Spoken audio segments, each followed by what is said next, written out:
semi-finished version of the project. What we're working on right now is a game that uses an EEG head reader to take your thoughts and manipulate your surroundings. A little bit about the emotive for those of you who don't know.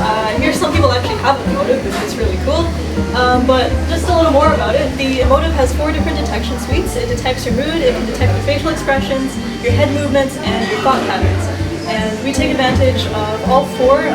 So because you've had an accident and you're unconscious, our game takes place in your subconscious, which is why it makes sense that you can control your surroundings with only your mind. You start out in a center room that's sort of a center hub called the mirror room, which then links you to 4 elemental levels where you have to solve puzzles and whatnot with our special abilities. And for each level, there's also a training room, which teaches you how to use the emotive for that specific ability.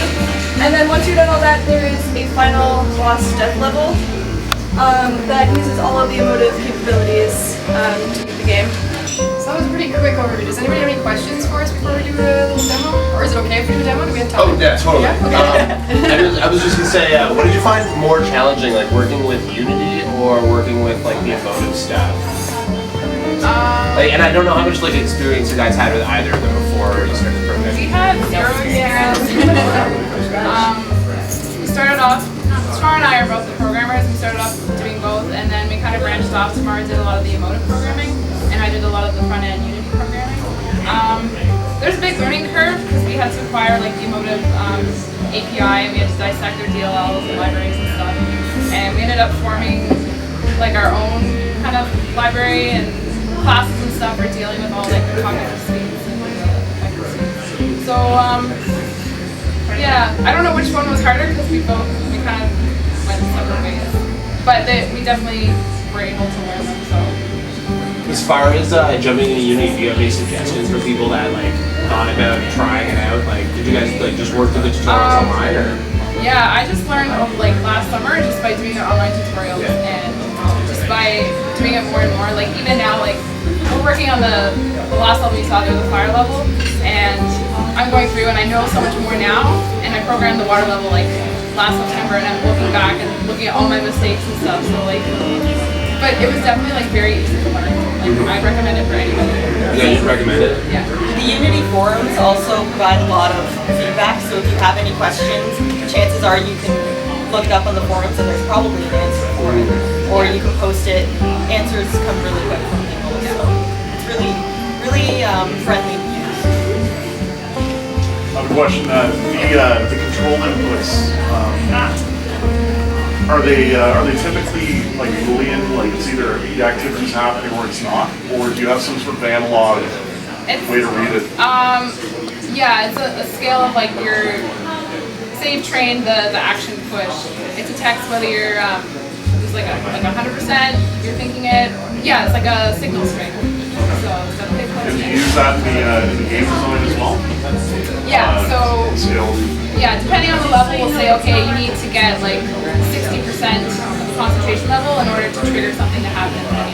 Cool. And we've also designed a GUI that shows how hard you're thinking or concentrating like accurately on something, so you can see in the game how accurately you're doing if your training is effective. What's it measuring? Is it measuring all of the senses, or like all of the sensors, or is it specifically just reading like brainwave patterns? Because like I could imagine it's something where you're thinking like move forward, but like you scrunch your eyes a certain way, and like that's really what it detects is like forward is going to be he scrunches his left eye, or is it all brain, or is it all like brain stuff? Well, I think the moving your face influences what your brain is doing because it's firing to put your face to move like that, right? Right. So you're not really supposed to move your face when you do this, like it's supposed to not move your body, but you're not supposed to push your hands when you think push because it will be firing other things in your brain. So it's supposed to be brain aware. Okay.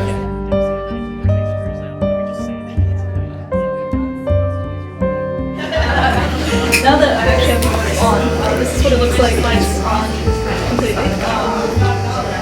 It sits on top of your head, it presses really tightly, and the sensors are spaced out pretty evenly over your head. There are 2 reference sensors that have to be in good contact with your head for you to get any kind of signal, and they're located kind of back to the middle of your head. The first thing that you have to do in our game before you even go into any of the levels is train what they call a neutral state. So this is a state where your brain's not thinking of anything, or this is kind of your normal, everyday, I'm not thinking of anything in particular kind of state. So I haven't pre-trained this, so I have to stand here and with a really blank expression for a couple of seconds, and just bear with me. Our first level is the water level, and the emotive ability that you have to train in this level is the push ability. Good thing you're insubstantial and can breathe underwater. So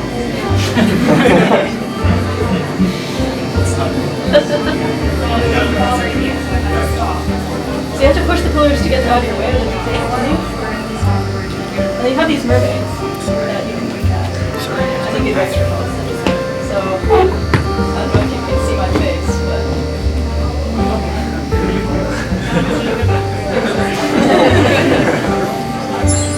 They're in that cave. Do you see it? That glint. It looks like it could be a piece of your memory. So we're going to be close to Just the use boss. your memory to get it down. The monster they cooked up looks like a handful. The writing on this wall names the Leviathan. Scientist, the person who's speaking, like who's that? It's kind of like your spirit guide, pretty much. It's a little voice in your head that tells you things.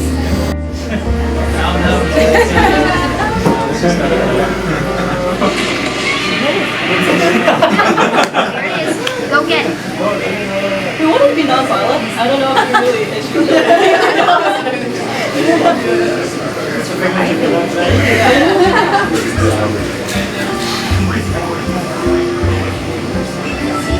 And then you have in-game cutscenes. I remember I was out in the woods, far away from anywhere I knew. I must have been a kid, falling asleep under the stars. But it started raining. Of course, if it started raining, I was 10 miles from home. This might have been a bad idea. Okay, so the main objective when you first get into the air level is you have to collect these blue gems that are on these islands. Now, we've already collected most of them for the purposes of this demo so that we're not flying around collecting gems every which way, but the other thing to note about this level is when you're flying in the air, you control it using the gyroscope and the emotive, so you turn your head left or right, you fly left or right. This is still experimental in our level, we're still tweaking it a little bit, so I might start flying in circles or something, but at least you'll see roughly how it works. So if you move to the edge of an island, there are fly zones around the edge of the island you can take off from, and once you're in a fly zone, the sign appears. There we go, flying. And there's a fly bar that lets you. We have two modes for our game. We have the mode where you can use the emotive, or we have a keyboard mode that you can just play using a mouse and keyboard. As the creature instruments round, you will pitch me to the operation. Last You probably couldn't hear that, but basically the airship captain, now that he can fly his airship again because he got his crystals, is all upset that that's the beast that shot him down, so he wants to shoot it back.